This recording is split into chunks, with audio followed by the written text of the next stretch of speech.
नमस्कार दोस्तों। Strong electrical channel पर आपका एक बार फिर से हार्दिक स्वागत है। चैनल पर पहली बार जुड़े हैं तो चैनल को सब्सक्राइब कर दें, साथ ही बेल आइकन को प्रेस कर दें ताकि इसी तरह के वीडियो अपलोड हों तब आपके पास नोटिफिकेशन आता रहे। और दोस्तों प्लीज़ आपसे रिक्वेस्ट है, एक व्हाट्सएप ग्रुप में इसे ज़रूर शेयर कर दें या टेलीग्राम ग्रुप में।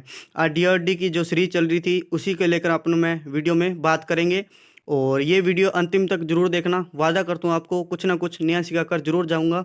इसमें जो अपने वितरण और पारेषण जो कि अंतिम वीडियो है आज की डीआरडी के लिए, 6 तारीख को एग्ज़ाम है। और जो वितरण और पारेषण है उसमें जो अपने सभी का निचोड़ इसमें अंदर मैंने डाल दिया है। मतलब सभी प्रकार के क्वेश्चन जो इसमें एक एक ऑप्शन बताऊंगा, सभी ऑप्शन कि क्या कुछ किसमें क्या ऑप्शन होगा। ठीक है दोस्तों, तो चलते हैं आज के पहले क्वेश्चन की तरफ। आज का पहला क्वेश्चन क्या कह रहा है? आज का पहला क्वेश्चन कह रहा है वोल्टेज नियंत्रण बस बार, ठीक है, से निम्न निम्न में से ज्ञात राशियां कौन सी है? ठीक है, बस बार होती है। ठीक है दोस्तों, आपको सभी पता है बस बार किससे निर्मित होती है? एल्यूमिनियम से। ठीक है, किससे निर्मित होती है? एल्यूमिनियम से, है ना।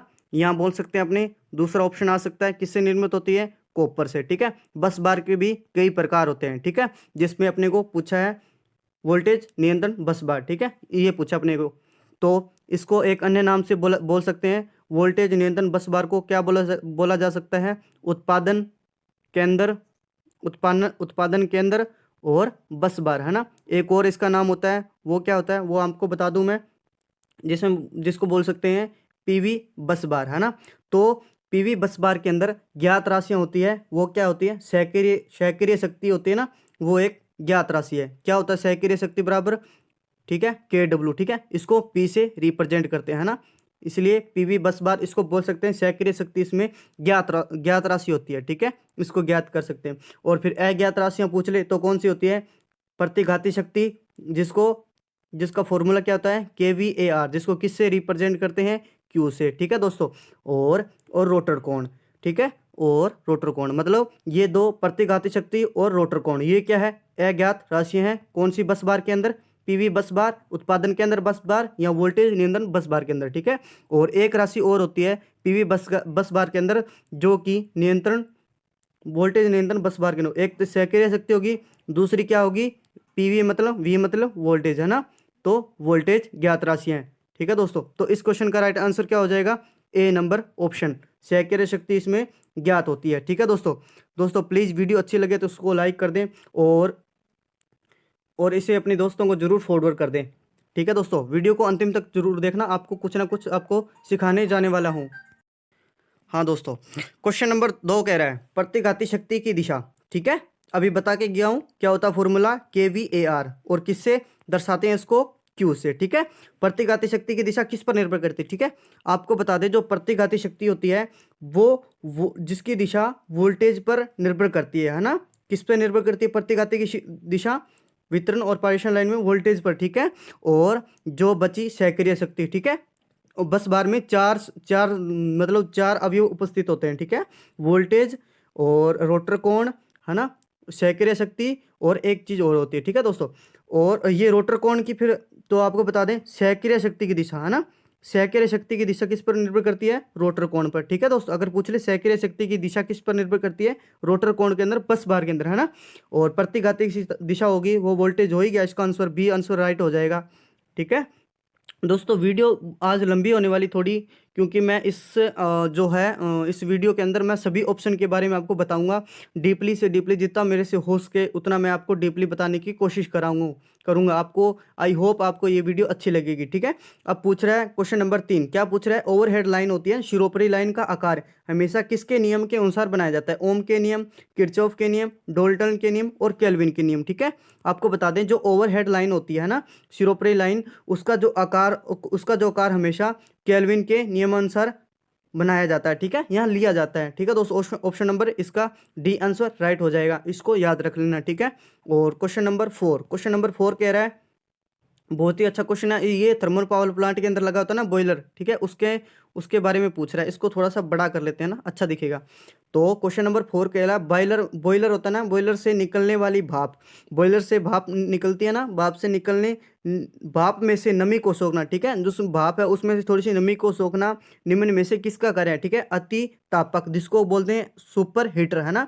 तो आपको बता दें जो सुपर हीटर का काम होता है वो क्या होता है, बॉयलर में से जो भाप निकलती है, ठीक है, उसमें से नमी को सोखता है, मतलब ए नंबर इसका राइट आंसर हो जाएगा, ठीक है। अब बचा मितोपयोजक, ठीक है, क्या बोलते हैं मितोपयोजक को, सभी को पता होगा या नहीं पता है, इकोनोमाइजर,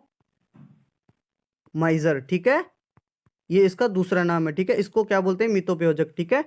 अब बता दें मितोपयोजक का फिर वर्क क्या है, सभी को पता है क्या वर्क है इसका, सॉरी दोस्तों, क्या वर्क है मितोपयोजक का, बॉयलर में, जो बॉयलर में फीड वाटर, ठीक है, फीड वाटर पंप, बॉयलर में फीड वाटर, वाटर पंप को, वाटर पंप में, वाटर पंप के द्वारा, है ना, वाटर पंप के द्वारा आने वाली, वाटर पंप के द्वारा आने वाली पानी को गर्म करना मितोपयोजक का कार्य है, ठीक है।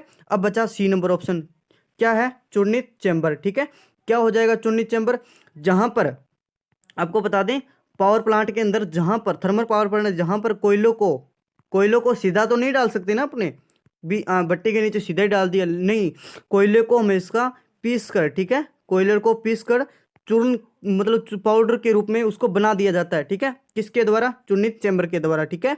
तो और ऑप्शन नंबर डी क्या बोल रहे हैं, वायु पी तापक, मतलब एयर प्री हीटर, ठीक है, क्या क्या है इसका कार्य, क्या है, इसका कार्य है बॉयलर में से आने वाली हवा, बॉयलर में से जो हवा आ रही है ना, बॉयलर में से आने वाली हवा को गर्म करना, ठीक है, किसका कार्य है, सुपर हीटर का, मतलब ए नंबर इसका राइट आंसर हो जाएगा, बॉयलर में से निकलने वाली भाप में से नमी को सोखना सुपर हीटर का वर्क है, ठीक है। क्वेश्चन नंबर 5, क्वेश्चन नंबर 5 क्या कह रहा है दोस्तों, मैंने 15 क्वेश्चन लिए हैं आज, 15 क्वेश्चन के अंदर मैं आपको सब बता दूंगा, डीपली से डीपली जितना हो सके मेरे से मैं उतना आपको बताने की कोशिश करूंगा, ठीक है दोस्तों। क्वेश्चन नंबर 5 कह रहा है अधिकतम लोड व संयोजित भार, है ना, maximum load and contact load के भार के अनुपात को क्या कहते हैं, ठीक है, मांग गुणांक, लोड फैक्टर, क्षमता फैक्टर, उपयोगिता कारक, ठीक है। अब आपको मैं इनको जो चारों ऑप्शन दे रखे हैं ना, चारों को ऑप्शन में आपको बताने की कोशिश करूंगा, ठीक है। अब आपको बता दें पहला ऑप्शन दे रखा है मांग गुणांक, तो इस अधिकतम लोड एवं संयोजित भार के अनुपात को क्या कहते हैं, मांग गुणांक या डिमांड फैक्टर बोलते हैं, ठीक है, जिससे किससे रिप्रेजेंट करते हैं, डिमांड फैक्टर डी एफ, ठीक है, इससे रिप्रेजेंट करते हैं, ठीक है। और ये दो मांग गुणांक है, ये क्या है, एक मात्रकहीन, ठीक है, जिसका कोई मात्रक नहीं होता, ठीक है, मात्रकहीन राशि है, ठीक है। और इसका मान जो है वो क्या होता है, सदैव, सदैव क्या होता है, सदैव क्या होता है, इकाई से ज्यादा या कम, ज्यादा या कम, इकाई से कम होता है, ठीक है दोस्तों, बहुत अच्छे, इकाई से कम होता है मांग गुणांक, डिमांड फैक्टर का मान जो कि एक मात्रक की राशि है, अधिकतम लोड व संयोजित भार के अनुपात को क्या कहते हैं, मांग गुणांक कहते हैं, डिमांड फैक्टर, है ना। अब बात आए option number second, load factor, ठीक है, क्या है लोड फैक्टर, एल एफ से रिप्रेजेंट करते हैं लोड फैक्टर, है ना, ये किसका अनुपात होता है फिर, ये होता है अनुपात संयोजित औसत भार, ठीक है, औसत भार, औसत भार बटे अधिकतम भार के अनुपात को, ठीक है, अधिकतम भार के अनुपात को क्या कहते हैं, लोड फैक्टर, ठीक है। और इसका भी मान क्या होता है, सदैव, सदैव क्या होता है, इकाई से एक से कम होता है, ठीक है दोस्तों, ऐसा एग्जाम के अंदर काफी बार आ चुका है, एक से कम होता है, ठीक है। अब ऑप्शन आए C number option, C number option के आपको बारे में बता देता हूं, क्या बोल रहे हैं, सी नंबर ऑप्शन समता फैक्टर, ठीक है, सी एफ से रिप्रेजेंट करते हैं, ये क्या होता है, औसत भार, ठीक है, औसत भार, औसत भार एवं प्लांट की क्षमता, ठीक है, प्लांट की कितनी क्षमता है, प्लांट क्षमता का अनुपात को क्या कहते हैं, क्षमता फैक्टर, ठीक है, क्षमता फैक्टर सदैव, इसका भी मान क्या होता है, इकाई से कम, ठीक है, इकाई से कम, ठीक है, क्या मान होता है, इकाई से कम, है ना। अब बात करते हैं अपने ऑप्शन नंबर डी जो कि मोस्ट इंपोर्टेंट है, ठीक है, क्या बोल रहा है, उपयोगिता कारक, ठीक है, किससे किससे रिप्रेजेंट करते हैं, यूएफ से रिप्रेजेंट करते हैं, ठीक है, किसका अनुपात होता है, अधिकतम भार, कंफ्यूज मत हो जाना दोस्तों, एक बार वीडियो को स्लो मोशन में करके आप इसको देख सकते हैं, कॉपी में नोट कर सकते हैं, इसमें एग्जाम्पल के तौर पर सीधा क्वेश्चन दे सकता है अपने को एग्जामिनर, अधिकतम भार बटे प्लांट की क्षमता, वीडियो को रोक रोक कर देख सकते हैं, आपको इसमें भी किसका क्या होगा, किसका किसका कौन सा अनुपात है?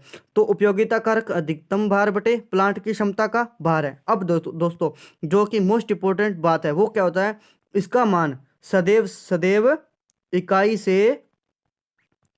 से क्या होता है, कम या ज्यादा, अधिक। ठीक है, इकाई से एक से ज्यादा होता है। इन तीनों का एक से कम, एक से कम, एक से कम। जब उपयोगिता कारक की बात आए तो इसका मान सदैव इकाई से अधिक होता है, एक से अधिक होता है। ठीक है दोस्तों, अब बात करते हैं क्वेश्चन नंबर 6 की तरफ। क्वेश्चन नंबर 6 कह रहा है लॉन्ग ट्रांसमिशन लाइन में अवयव उपस्थित होते हैं। ठीक है दोस्तों, अब आपको बता दें, मैंने हर एक टॉपिक के अंदर चाहे ट्रांसमिशन हो, सर्किट ब्रेकर हो, मतलब हर एक टॉपिक के अंदर मैंने एक एक क्वेश्चन उठाया है। ठीक है दोस्तों, तो आप इस वीडियो को अंतिम तक जरूर देखें। क्वेश्चन नंबर 6 कह रहा है long transmission line. Transmission line तीन प्रकार की होती है, लॉन्ग ट्रांसमिशन लाइन, मध्यम ट्रांसमिशन लाइन और शॉर्ट ट्रांसमिशन लाइन, है ना। और पूछ रहा है लॉन्ग ट्रांसमिशन लाइन। तो लॉन्ग ट्रांसमिशन लाइन आपको बता दें इसकी दूरी, पहले तो आपको इसकी दूरी बता दें। ठीक है, 200 किलोमीटर से अधिक, 200 किलोमीटर से जो अधिक लाइनें होती है उसको क्या बोलते हैं, लॉन्ग ट्रांसमिशन लाइन, है ना। इसके अंदर जो अवयव उपस्थित होते हैं वो होते हैं आर एल सी और जी। ठीक है, आर एल आपको बताना तो नहीं पड़ेगा, नहीं, आर क्या है, एल क्या है, सी क्या है, जी क्या है। कंपटीशन की तैयारी करें, सभी को पता है आर क्या होता है, एल क्या होता है। ठीक है दोस्तों, तो 200 किलोमीटर से अधिक जो लंबी दूरी होती हैं उनको लॉन्ग ट्रांसमिशन लाइन होते हैं, लॉन्ग ट्रांसमिशन लाइन कहते हैं। उसके अंदर उपस्थित अवयव होते हैं आर एल सी जी, मतलब ऑप्शन नंबर सी इसका राइट आंसर हो जाएगा। ठीक है, अब बची दो लाइनें, कौन कौन सी, शॉर्ट ट्रांसमिशन। ठीक है, शॉर्ट ट्रांसमिशन लाइन। ठीक है, कौन सी बची, शॉर्ट ट्रांसमिशन लाइन, है ना। तो शॉर्ट ट्रांसमिशन के अंदर फिर पूछ ले, ऐसा नहीं हो सकता जब मैंने ये क्वेश्चन दिया तो एग्जामिनर भी यही क्वेश्चन देगा। ये शॉर्ट ट्रांसमिशन मध्यम पूछ सकता है, लॉन्ग भी पूछ सकता है इसमें आए तो। ठीक है, फिर इसकी दूरी पूछ सकता है, जो 80 किलोमीटर से अधिक होते हैं ना, 80 किलोमीटर से अधिक लाइनें, अधिक लंबी दूरी होती है उसे शॉर्ट ट्रांसमिशन लाइन में काउंट करते हैं। ठीक है, और इसमें शॉर्ट ट्रांसमिशन में अवयव जो उपस्थित होते हैं वो आर एंड एल, ठीक है, रेजिस्टेंस एंड इंडक्टेंस उपस्थित होते हैं। ठीक है, अब बात आपको मैं बता दूं, जो मध्यम ट्रांसमिशन की लाइन है फिर उसमें कौन से उपस्थित अवयव होंगे मध्यम ट्रांसमिशन की लाइन में, तो इसमें तीनों ही उपस्थित होते हैं, आर एल और सी। ठीक है, जी का मान 0 होता है। ठीक है, मध्यम ट्रांसमिशन के अंदर, और जो जो अपनी बात करी थी शॉर्ट ट्रांसमिशन के अंदर उसमें जी का मान 0 और सी का मान 0 होता है। ठीक है, उसमें उपस्थित दो ही होते हैं, एल और सी। ठीक है, ये भी कई बार एग्जाम के अंदर पूछा जा चुका है। ठीक है, और इसकी आपने दूरी बता दी, मध्यम ट्रांसमिशन की दूरी कितनी होती है, 80 किलोमीटर से, 80 किलोमीटर से कितनी, 200 किलोमीटर तक, है ना। 80 किलोमीटर से 200 किलोमीटर तक होती है। और क्वेश्चन नंबर 7 कह रहा है, सभी के बारे में बताऊंगा दोस्तों मैं आपको, सभी चार चार ऑप्शन है जो बोल रहा है लाइन को समाप्त करने के लिए निम्न में से किस इंसुलेटर का उपयोग किया जाता है ना, shackle insulator, strain insulator, pin insulator, suspension insulator. ठीक है, अब आपको बता दें, जो लाइन को आपको पूछेगा या तो लाइन को समाप्त करनी है ना, या तो लाइन को समाप्त करनी है, या लाइन को पूछ सकता है चालू करनी है, जहां से लाइन को चालू करनी है, या लाइन अचानक से जहां से मुड़ रही है। ठीक है, यहाँ लाइन है जो नदी या रेलवे को पार कर रही है। ठीक है, रेलवे को पार करती है, वहां कौन सा इंसुलेटर का उपयोग करना है, तो आपको इन सभी के लिए कौन सा इंसुलेटर उपयोग में करना है, स्टेन इंसुलेटर। ठीक है, मतलब कि बी नंबर इसका राइट आंसर हो जाएगा। ठीक है, लाइन को समाप्त करने के लिए, लाइन को चालू करने के लिए, लाइन अचानक से जहां से मुड़ जाती है, नदी पर क्रॉस कर रही है या रेलवे की लाइन से क्रॉस कर रही है, तो स्टेन इंसुलेटर का उपयोग अपने करेंगे। ठीक है, अब आपको मैं बता दूं, स्टेन इंसुलेटर ये कौन सी स्थिति में लगता है, फिर सदैव कौन सी स्थिति में लगेगा, क्षैतिज स्थिति में लगेगा। ठीक है, मतलब कि हॉरिजेंटल, है ना, कौन सी स्थिति में लगेगा, हॉरिजॉन्टल, क्षैतिज, है ना, मतलब कि ऐसे लगेगा। ठीक है, और आपको बता दें जो बाकी के ऑप्शन है उनके बारे में। ठीक है, सेकल इंसुलेटर फिर कहाँ उपयोग में किया जाता है, सेकल इंसुलेटर का उपयोग उद्योगों में। ठीक है, उद्योगों में, आपने मैं पीछे में एक वीडियो डाली है, इन सभी के इंसुलेटर आपने नहीं देखे हैं तो पीछे वाली वीडियो मैंने एक 15-20 सेकंड की एक वीडियो है, उसमें जाके देखें सेकल कौन सा होता है, स्टेन, पिन वगैरह सब कुछ मैंने आपको बताया है।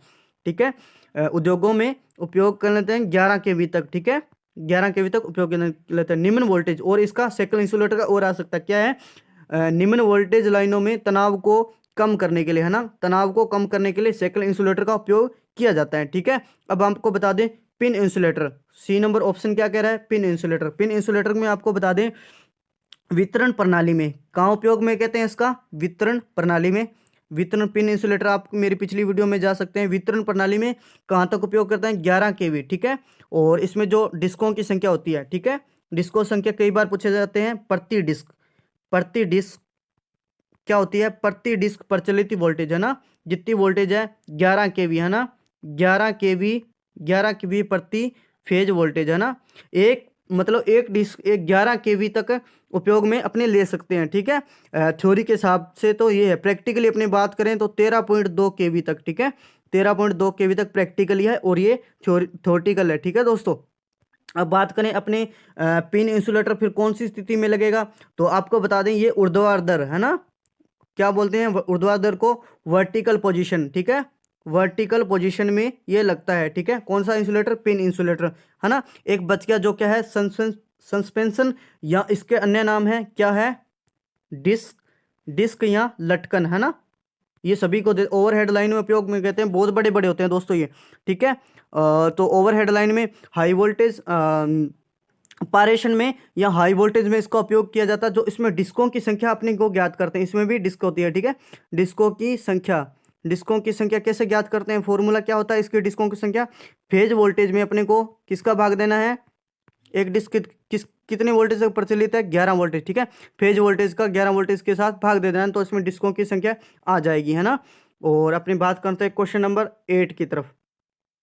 क्वेश्चन नंबर 8 कह रहा है, अब मैंने देखो दोस्तों इंसुलेटर में क्वेश्चन उठा लिया और अब एक आ गया अपने प्रभाव के बारे में, है ना। तो मैं सभी प्रभाव के बारे में आपको थोड़ा थोड़ा रिवीजन करवा दूंगा ताकि आपका जो 6 जनवरी है और आपका एग्जाम अच्छा जाए, ठीक है।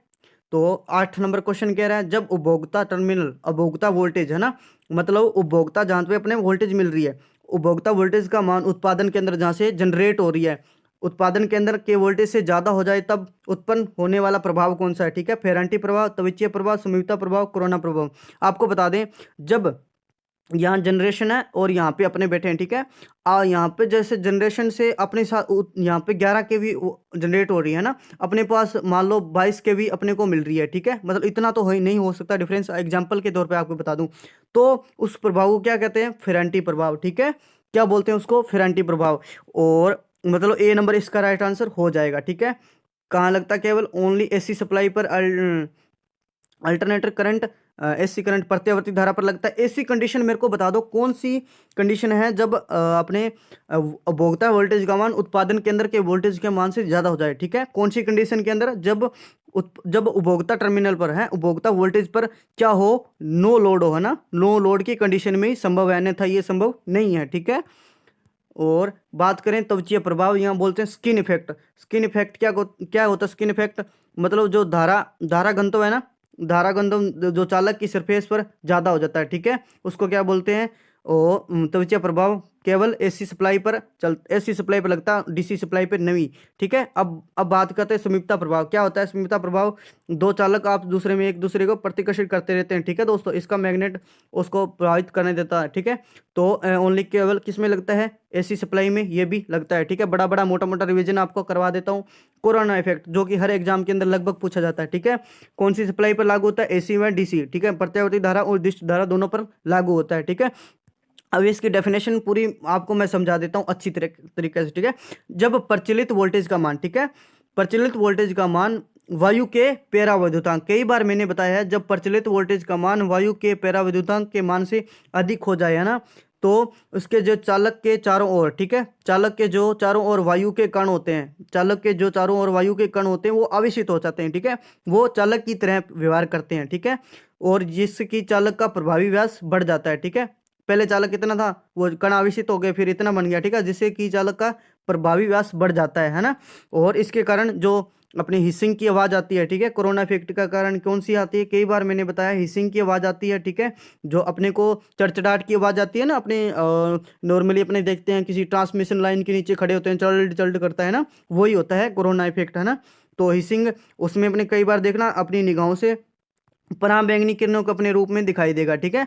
और इसके कारण पराबैंगनी किरणें दिखाई देगी और इसमें जो होती है O3 मतलब ओजोन गैस का निर्माण होता है, ठीक है। कौन सी गैस का निर्माण होता है? ओजोन गैस का निर्माण होता है। ठीक है दोस्तों, मैं आई होप आपको ये वीडियो अच्छे से समझ आ जाएगा। ठीक है दोस्तों, और इस क्वेश्चन का उपभोक्ता टर्मिनल वोल्टेज उत्पादन क्या हो जाएगा, ए नंबर ऑप्शन इसका राइट आंसर हो जाएगा। ठीक है, होना तो मतलब मेरे मेरे हिसाब से तो नहीं होना चाहिए, बट थ्योरेटिकली ये माना जाता है कि ये संभव है। ठीक है, कब संभव है, नो लोड की स्थिति में। ठीक है, कब संभव है, नो लोड की स्थिति में। ठीक है दोस्तों, क्वेश्चन नंबर 9 कह रहा है,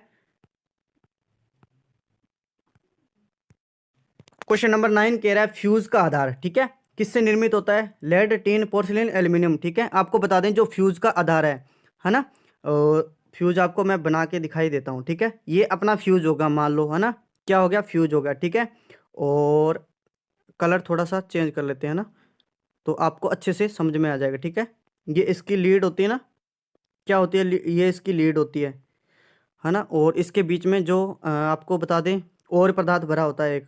ठीक है, मान लो ये। ठीक है, तो फ्यूज का क्या पूछा अपने को, आधार पूछा है। क्या पूछा है, फ्यूज का आधार, है ना। तो आपको बता दें ये क्या हो, ये होती है कॉन्टैक्ट लीड। ठीक है, किससे निर्मित होती है, एल्यूमिनियम से। ठीक है, किससे निर्मित होती है, एल्यूमिनियम से। अब आपको पूछे आधार, क्या पूछा आपको, आधार। अब आपको पता है आधार कौन सा आधार होता है, ये आधार किससे निर्मित होता है, आधार होता है पोर्सिलेन से। ठीक है, आधार किससे निर्मित होता है, पोर्सिलेन से। जो फ्यूज के अंदर पदार्थ है वो किससे निर्मित होता है, जो ये काले ब्लैक वाला, ये फ्यूज के अंदर किससे निर्मित होता है, लेड प्लस टिन से। ठीक है, लेड प्लस टिन से। इसकी मात्रा, फिर मात्रा लेड की 63%, और बची बची कितनी है, 37%, वो किसकी आ जाएगी, टिन की। ठीक है, अच्छे से आई होप आपको क्वेश्चन समझ में आ गया होगा। ठीक है, अब दो चार बातें आपको एल्यूमिनियम के बारे में बता देता हूँ। क्या बता देता हूँ एल्यूमिनियम के बारे में, एल्यूमिनियम की प्रतिरोधकता, है ना, कई बार बताई है, रिवीजन हो जाएगा आपका। ठीक है, 2.8 इंटू 10⁻⁻8 ओम मीटर। ठीक है, प्रतिरोधकता ओम मीटर, यहाँ विशिष्ट प्रतिरोध, है ना। और जिसको गलनांक, गलनांक क्या होता है इसका दोस्तों, गलनांक क्या होता है, 660 डिग्री सेंटीग्रेड, है ना, 660 डिग्री सेंटीग्रेड। आपको बता दें फ्यूज के बारे में कुछ सुरक्षा युक्तियां ना, फ्यूज, मैंने एक क्वेश्चन फ्यूज में से उठाया। ठीक है, तो क्या करती है फ्यूज, अतिधारा ओवर करंट, है ना, ओवर करंट से सुरक्षा प्रदान करती है। ठीक है, ओवर करंट से इसकी जो क्षमता है, अभी याद है, एम्पियर में इसकी क्षमता मापी जाती है, किस में मापी जाती है, एम्पियर में मापी जाती है। ओवर करंट या अतिधारा से अपने को सुरक्षा प्रदान करती है, ओवर करंट से। ठीक है दोस्तों, इतनी सारी बात याद रख लेना फ्यूज में से। और ये देखो फ्यूजिंग फ्यूजिंग धारा। ठीक है, ये फ्यूज में से ही है, फ्यूज में होता है। ठीक है, फ्यूजिंग धारा, निर्धारित धारा, निर्धारित धारा का मान ज़्यादा, फ्यूजिंग धारा का मान ज़्यादा, दोनों धाराएं बराबर होती है, और फ्यूजिंग धारा इंटू निर्धारित धारा। आपको बता दें फ्यूज के अंदर, ठीक है, फ्यूजिंग धारा और ये होती है rated current, fusing current and rated current. ठीक है, फ्यूज में हमेशा फ्यूजिंग धारा का मान ज़्यादा होता है निर्धारित धारा से। ठीक है, फ्यूज में फ्यूजिंग धारा का मान ज़्यादा होता है रेटेड करंट से, मतलब कि बी नंबर इसका राइट आंसर हो जाएगा। ठीक है, अब आपको थोड़ी सी डेफिनेशन इसकी बता देता हूँ कि निर्धारित धारा क्या होती है। निर्धारित धारा, धारा का वह अधिकतम मान, है ना, धारा का वह उच्चतम या अधिकतम मान जहां पर फ्यूज तार सुरक्षात्मक रूप से कार्य कर लेता है। धारा का वह अधिकतम या उच्चतम मान जहां पर फ्यूज एक सुरक्षात्मक रूप से कार्य कर लेता है, वह पिघलता या टूटता नहीं है, उसको क्या बोलते हैं, रेटेड करंट, है ना। अब बात करते हैं अपने को फ्यूजिंग धारा। फ्यूजिंग धारा पे क्या हो जाएगी, फ्यूजिंग धारा, धारा का वह न्यूनतम मान। ठीक है, धारा का वह न्यूनतम मान जहां पर फ्यूज तार टूट जाता है या पिघल जाता है। ठीक है, क्या कहलाती है, फ्यूजिंग धारा। और ये कंडीशन हमेशा लागू होती है फ्यूज में, फ्यूजिंग धारा ज़्यादा होगी और रेटेड धारा का मान हमेशा कम होगा। ठीक है, और क्वेश्चन नंबर 11 कह रहा है निम्न में से सबसे अधिक उपयोग किए जाने वाला तड़ित निरोधक है। तड़ित निरोधक को क्या बोलते हैं, लाइटनिंग, सभी को पता है क्या बोलते हैं, लाइटनिंग अरेस्टर, है ना, क्या बोलते हैं, लाइटनिंग अरेस्टर। ठीक है, अब आपको बता दें ये लाइटनिंग अरेस्टर के प्रकार है। ठीक है, thyrite, zinc oxide, lead peroxide. आपको बता दें इन तीनों में अगर कंप्राइज मतलब अपने तुलना की जाए, ठीक है, कंपेयर करें, तुलना की जाए, तो सबसे अधिक उपयोग होने वाला वो कौन सा है, थायराइड। ठीक है, सबसे अधिक उपयोग होने वाला वो कौन सा है, थायराइड तड़ित निरोधक, यहाँ लाइटनिंग अरेस्टर। ठीक है, इन दोनों की तुलना करने पर, इसलिए ये सबसे अच्छा है, इसलिए दोनों से अच्छा है। इसलिए इसका उपयोग थायराइड का ज़्यादा उपयोग किया जाता है। ठीक है, अब त्वरित निरोधक लाइटनिंग अरेस्टर के बारे में आपको कुछ 2-4 बातें मैं बताना चाहूँगा। क्या होती है, सभी को पता होगा लगभग, आकाशीय बिजली जब गिरती है, आकाशीय बिजली से सुरक्षा प्रदान करने के लिए त्वरित निरोधक का उपयोग किया जाता है। ठीक है, अब आपको दो इफेक्ट मैं बता देता हूँ, आकाशीय बिजली जब गिरी, है ना, आकाशीय बिजली जब गिरी, अगर अपने करंट में वृद्धि होगी, ठीक है, करंट अचानक से बढ़ गई, अगर करंट में वृद्धि होगी तो उसे क्या करते हैं, कई बार मैंने बताया है, प्रत्यक्ष प्रत्यक्ष निरोधक, है ना, प्रत्यक्ष त्वरित निरोधक उसको बोलते हैं। जब बिजली गिरी तो धारा में अत्यधिक वृद्धि होगी, ठीक है, अचानक से वृद्धि होगी या धारा अचानक से बढ़ गई तो उसे प्रत्यक्ष त्वरित निरोधक बोला जाता है। अब सेकंड कंडीशन बात करें, जब आकाशीय बिजली गिरती है, अगर वोल्टेज में, ठीक है, वोल्टेज में अचानक से वृद्धि होती है, वोल्टेज, या इसको एग्जामिनर लिख सकता है विभव, एग्जामिनर क्या लिख सकता है, विभव में वृद्धि हो तो उसे क्या बोल सकते हैं, अप्रत्यक्ष त्वरित निरोधक उसे बोला जाता है। ठीक है, तो आई होप आपको वीडियो अच्छी लगेगी, वीडियो अच्छी लगे तो प्लीज़ लाइक कर दें यार। क्वेश्चन नंबर, आप देखो मैंने एक रिले का लिया है, ठीक है, त्वरित निरोधक का ले लिया, रिले का ले लिया, और फ्यूज में से मैंने उठा लिया। ठीक है, और 12 नंबर क्वेश्चन कह रहा है, फीडर की सुरक्षा के निम्न में से किस रिले का उपयोग किया जाता है, प्रतिशत अवकलनीय रिले, ट्रांसले रिले, प्रतिघात रिले, प्रतिबाधा रिले। ठीक है, अब आपको बता दें, फीडर की जो सुरक्षा, जीएसएस आपने देखा है, जीएसएस पर फीडर लगे होते हैं, ठीक है, ग्रिड सब स्टेशन, है ना, उसमें जो फीडर की सुरक्षा के लिए रिले उपयोग में लेते हैं उसको बोलते हैं ट्रांसले रिले। ठीक है, मतलब कि बी नंबर इसका राइट आंसर हो जाएगा। ट्रांसले रिले किसकी सुरक्षा के उपयोग में लेते हैं, फीडर की सुरक्षा के लिए इसको उपयोग में लेते हैं, है ना। अब बात करें अपने ऑप्शन नंबर ए, प्रतिशत अवकलनीय रिले, इसका अन्य नाम होता है एक, दोस्तों लिख लेना, मर्ज प्राइम, इतना कोई नहीं बताएगा जितना मैं बता रहा हूं दोस्तों, मर्ज प्राइम प्रोटेक्शन, है ना, क्या बोलते हैं, मर्ज प्राइम प्रोटेक्शन, है ना। और अब आपको पता होगा प्रतिशत अवकलनीय का रिले कहाँ उपयोग में लेते हैं, यहाँ एक नाम इसका और होता है, एक मर्ज प्राइम प्रोटेक्शन, एक नाम और होता है, दूसरा नाम क्या होता है, प्रतिशत अवकलनीय रिले का दूसरा नाम क्या होता है, प्रतिशत डिफरेंशियल रिले, है ना, डिफरेंशियल रिले। ठीक है, अब आपको मैं बता दूं, इसका मर्ज प्राइम प्रोटेक्शन का उपयोग कहाँ लेते हैं, जनरेटर, आपको सभी को पता है, जनरेटर एवं ट्रांसफार्मर, है ना, जनरेटर एवं ट्रांसफार्मर की सुरक्षा के लिए प्रतिशत अवकलनीय रिले का उपयोग में लेते हैं। ऑप्शन नंबर सी कह रहा है प्रतिघात रिले, प्रतिघात रिले कहाँ उपयोग में लेते हैं, शॉर्ट ट्रांसमिशन लाइन, है ना, कहाँ उपयोग में लेते हैं, शॉर्ट ट्रांसमिशन लाइन की सुरक्षा के लिए कौन सी रिले का उपयोग में करते हैं, प्रतिघात रिले। ठीक है दोस्तों, अब बात करें ऑप्शन नंबर डी, प्रतिबाधा रिले। प्रतिबाधा रिले जो मध्यम प्रकार की ट्रांसमिशन लाइन होती है ना, मध्यम प्रकार की ट्रांसमिशन लाइन, उसके लिए कौन सी रिले का उपयोग करते हैं, फिर प्रतिबाधा रिले उपयोग में लेते हैं। ठीक है दोस्तों, और फीडर की सुरक्षा के लिए आपको बता दिया, ट्रांसफर रिले उपयोग में कई बार एग्जाम के अंदर पूछा जा चुका है। क्वेश्चन नंबर 13 क्या कह रहा है, धारा चॉपिंग की समस्या, है ना, धारा चॉपिंग की समस्या किस सर्किट ब्रेकर में आती है। तो आपको मैं बता दूं, जो ACB, एक मिनट रुको दोस्तों, हाँ अब देखो, पूछ रहा है धारा चॉपिंग की समस्या निम्न में से किस सर्किट ब्रेकर में आती है। ठीक है, जो ABCB होता है ना दोस्तों, आपको बता दूं ACB क्या मतलब होता है, ABCB air circuit, air blast, है ना, एयर ब्लास्ट। ठीक है, एयर ब्लास्ट सर्किट ब्रेकर, है ना, एयर ब्लास्ट सर्किट ब्रेकर। तो इसमें जो धारा चॉपिंग की समस्या है वो इसमें आती है। ठीक है, ABCB में कई बार एग्जाम के अंदर पूछा जाता है। फिर समस्या तो आगे धारा चॉपिंग की है। ठीक है, मैंने पिछली वीडियो में मैंने बताया है, जाके देखो धारा चॉपिंग होता क्या है। ठीक है, और इसके निवारण के लिए क्या होता है, फिर निवारण के लिए इसका प्रतिरोध, ठीक है, प्रतिरोध स्विचिंग का उपयोग में करते हैं। किसका उपयोग करते हैं, प्रतिरोध स्विचिंग का उपयोग में लेते हैं। ठीक है, और मैं आपको बता दूं, ये जो प्रतिरोध स्विचिंग फिर कहाँ लगाएंगे, ये सर्किट ब्रेकर, है ना, कहाँ लगाएंगे, फिर सर्किट ब्रेकर के समांतर में, पैरेलल में, पार्श्व में इसको लगाया जाता है। सर्किट ब्रेकर के समांतर क्रम में एक प्रतिरोध स्विचिंग युक्ति का उपयोग करके धारा चॉपिंग की समस्या दूर की जाती है एयर ब्लास्ट सर्किट ब्रेकर में। ठीक है, अब बात करें OCB ऑयल सर्किट ब्रेकर, ये होता है एयर सर्किट ब्रेकर, ये SF6 में एक मुख्य प्रकार की गैस भरी जाती है। ठीक है, और अब बात करते हैं अपने क्वेश्चन नंबर 14 की तरफ। क्वेश्चन नंबर 14 आपका हल हो सकता है, लेकिन आपको इसके झोल के लिए एक फॉर्मूला होता है, वो आपको अगर याद हो, ठीक है। सेग, ठीक है, क्या होती है सेग? WL² अपॉन के अंदर 8T, ठीक है। अब आपको बताएं ये फॉर्मूला होता है, ठीक है। पूछा है दोनों पोलों के बीच की दूरी क्या होती है? लंबाई के दूरी जो वर्ग के व्युत्क्रमानुपाती होती है, ठीक है। पोल की दूरी स्पान है वो कितने वर्ग के समानुपाती होती है, मतलब बी नंबर इसका वर्ग के समानुपाती, उसका इसका राइट आंसर हो जाएगा, ठीक है। अब उल्टा पूछ ले, ये टी क्या होता है? ये तो तनाव, ठीक है। तनाव के व्युत्क्रमानुपाती और भार के समानुपाती, जैसे जैसे भार बढ़ेगा और सेग है जो नीचे घटता जाएगा, ठीक है। दो पोलों के बीच की दूरी, ठीक है।